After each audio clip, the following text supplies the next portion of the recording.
नमस्ते भक्तों। आज के इस पावन और मंगलकारी अवसर पर आप सभी का हृदय की गहराइयों से स्वागत है।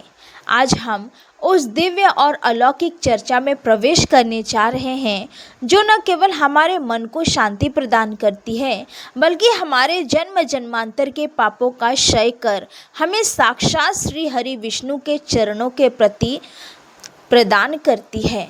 फाल्गुन मास के शुक्ल पक्ष की यह पुण्यमयी आमलकी एकादशी, जिसे हम सभी श्रद्धावश रंग भरी एकादशी भी कहते हैं, अपने आप में अनंत महिमा समेटे हुए हैं। इस जगत में जितने भी व्रत, उपवास और नियम बताए गए हैं उनमें एकादशी का व्रत सर्वोपरि माना गया है। और जब बात आमलकी एकादशी की आती है तो इसका महत्व और भी बढ़ जाता है, क्योंकि यह साक्षात भगवान विष्णु के प्रिय वृक्ष आंवले से जुड़ी है।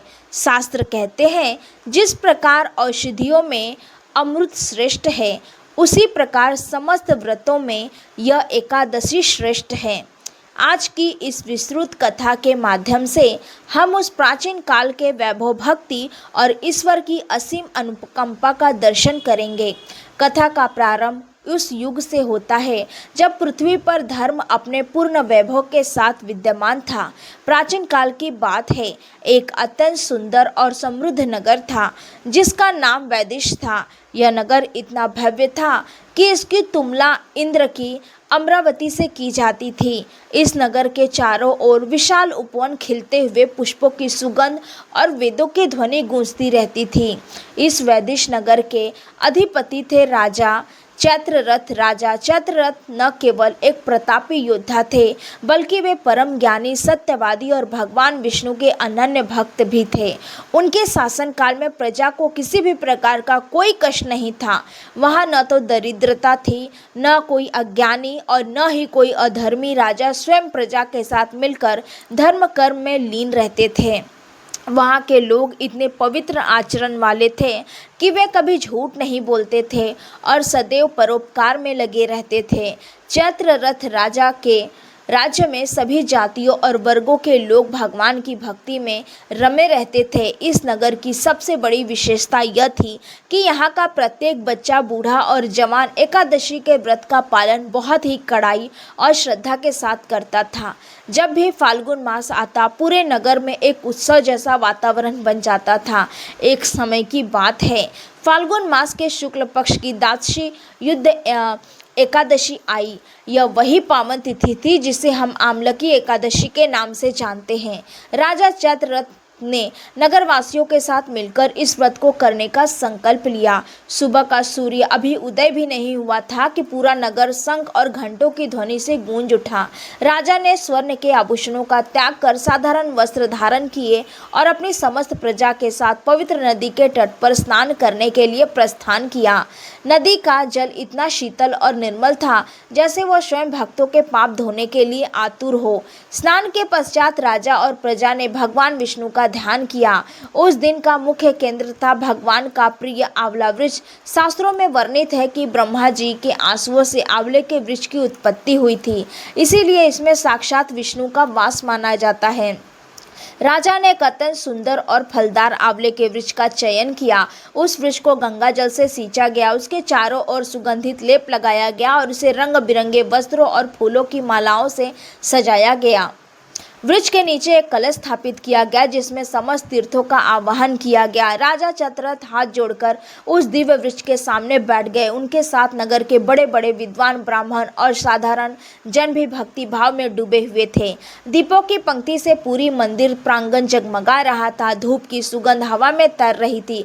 तभी वहां एक ऐसी घटना घटी जो इस कथा का सबसे महत्वपूर्ण और मार्मिक हिस्सा है।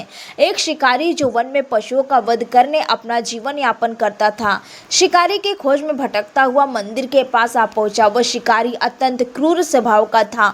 उसने कभी दान पुण्य नहीं किया और न ही कभी ईश्वर का नाम लिया था। वह भूख और प्यास से व्याकुल था। उसकी शरीर थक चुका था और वह कुछ भोजन की तलाश में इधर उधर देख रहा था।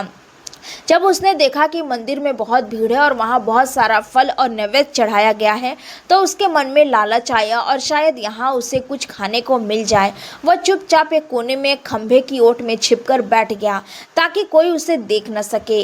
रात का समय था और राजा चैत्ररथ अपनी प्रजा के साथ जागरण कर रहे थे। वहाँ भगवान विष्णु की कथा का वाचन हो रहा था।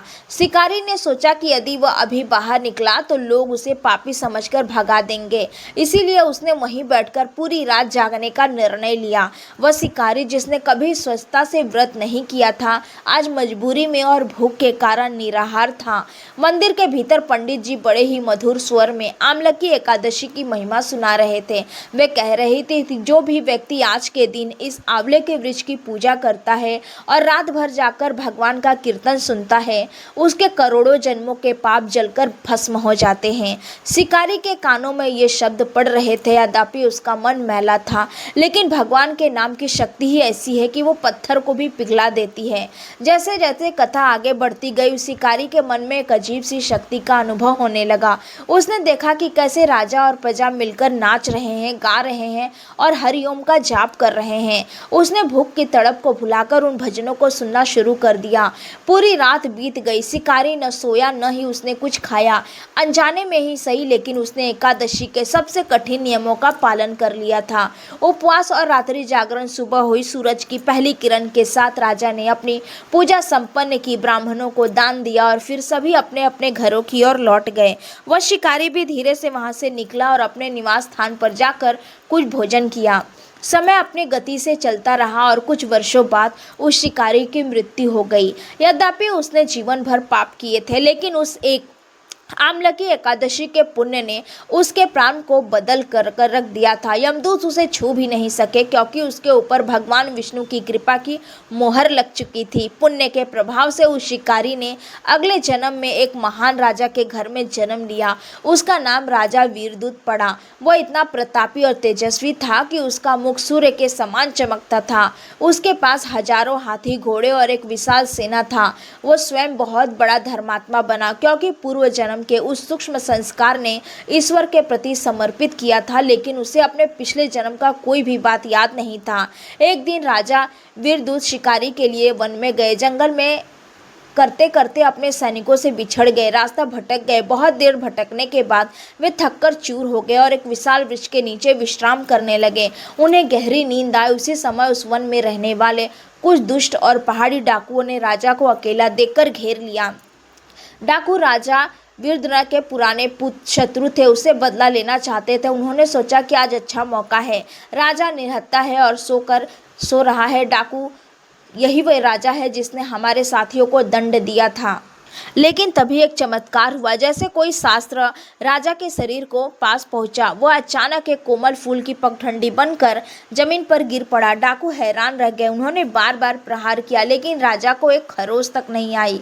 राजा की देह से एक ऐसी दिव्य ऊर्जा निकल रही थी जिसने एक सुरक्षा कवच बना लिया था। तभी उन डाकुओं को देखते ही देखते राजा विदुरथ के शरीर से एक अत्यंत तेज पुंज बाहर निकला। वह प्रकाश इतना तीव्र था कि डाकुओं की आंखें चौंधिया गई। उस प्रकाश के बीच से एक अत्यंत सुंदर, तेजस्वी और अष्टभुजाधारी देवी प्रकट हुई। उनके हाथों में चक्र, गदा, शंख और पाश थे। उनका रूप साक्षात महाशक्ति जैसा था। उन देवी के चेहरे पर क्रोध था और उनकी आंखों से अग्नि निकल रही थी। डाकू डर के मारे कांपने लगे और वहां से भागने की कोशिश करने लगे, लेकिन उन देवी ने पलक झपकते ही अपने दिव्य अस्त्रों से उन सभी दुष्ट डाकुओं का संहार कर दिया। चारों ओर शांति छा गई और वे देवी वापस राजा के शरीर में विलीन हो गए। जब राजा विदुर की नींद खुली तो उन्होंने देखा कि उनके चारों ओर डाकुओं के शव पड़े हैं। वे हक्के बक्के रह गए। उन्होंने सोचा, मैं तो सो रहा था, फिर इन बलवान शत्रुओं को किसने मारा? यहाँ तो मेरे अलावा कोई रक्षक नहीं है। वे मन ही मन भगवान को याद करने लगे और पूछने लगे कि हे प्रभु, यह कैसी माया है? तभी आकाश से एक गूंजती हुई वाणी सुनाई दी। यह आकाशवाणी साक्षात भगवान विष्णु की थी। उस वाणी ने कहा कि हे राजन, तुम चकित क्यों होते हो? तुम्हारी रक्षा करने वाला कोई बाहरी योद्धा नहीं बल्कि तुम्हारे पूर्व जन्म का पुण्य है। क्या तुम्हें याद है कि पिछले जन्म में तुम एक साधारण शिकारी थे?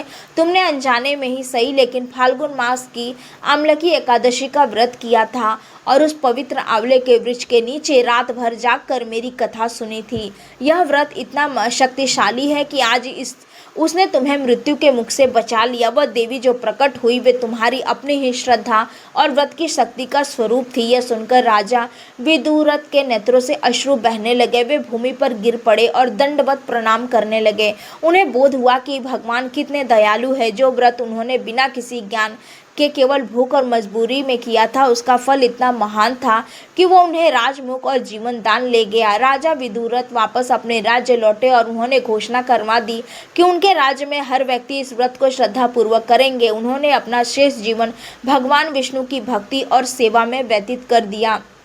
मेरे प्रिय श्रोता, भक्ति में वो सामर्थ्य है जो अनजाने में भी हमें तार देती है। यदि एक पापी शिकारी अनजाने में किए गए व्रत से राजा बन सकता है तो साक्षात देवी द्वारा रक्षित हो सकता है। तो सोचिए, यदि हम और पूरी श्रद्धा और नियम और प्रेम के साथ इस आमलकी एकादशी का व्रत करेंगे तो हमारे जीवन के दुखों का अंत क्यों नहीं होगा। यह कथा केवल एक राजा और शिकारी की नहीं है, यह हम सबके भीतर बैठे उस जीव की है जो सांसारिक मोह माया के वन में भटक रहा है।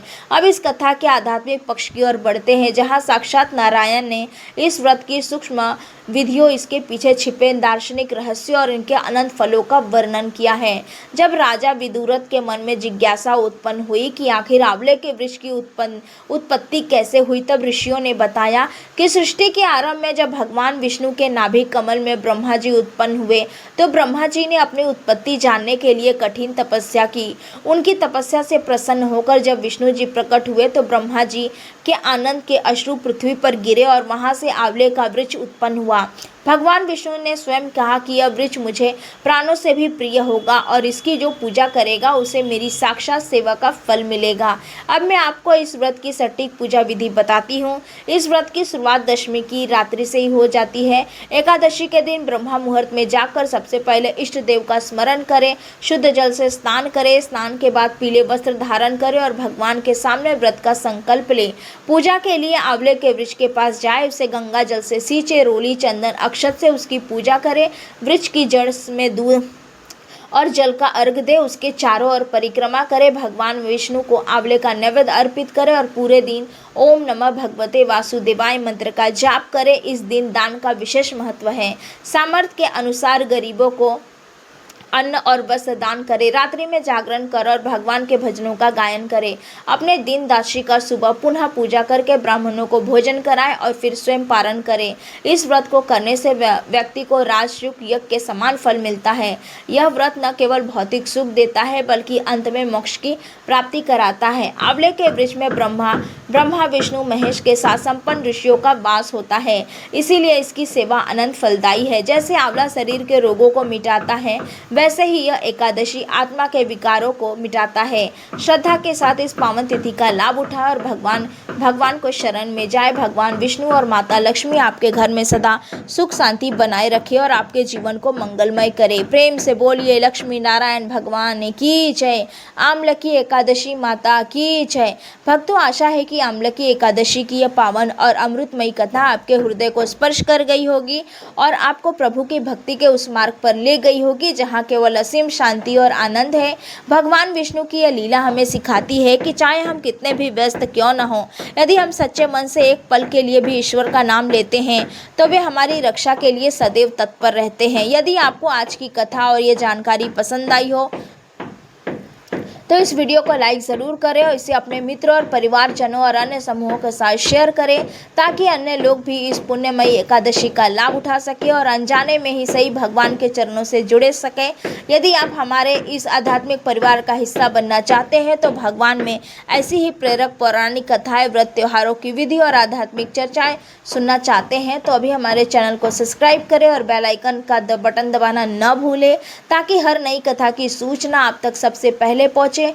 आपके मन में इस व्रत को लेकर कोई भी प्रश्न हो या भगवान विष्णु के प्रति आपका प्रेम प्रकट करना चाहते हो तो कमेंट बॉक्स में जय श्री हरि या ओम नमः भगवते वासुदेवाय लिखकर अपनी हाजिरी अवश्य लगाएं। भगवान की कृपा आप पर और आपके पूरे परिवार पर बनी रहे। अगली वीडियो में एक नई पावन कथा के साथ फिर मिलेंगे, तब तक के लिए विदा लेती हूँ। जय श्री हरि, जय लक्ष्मी नारायण। आपका दिन शुभ और मंगलमय हो।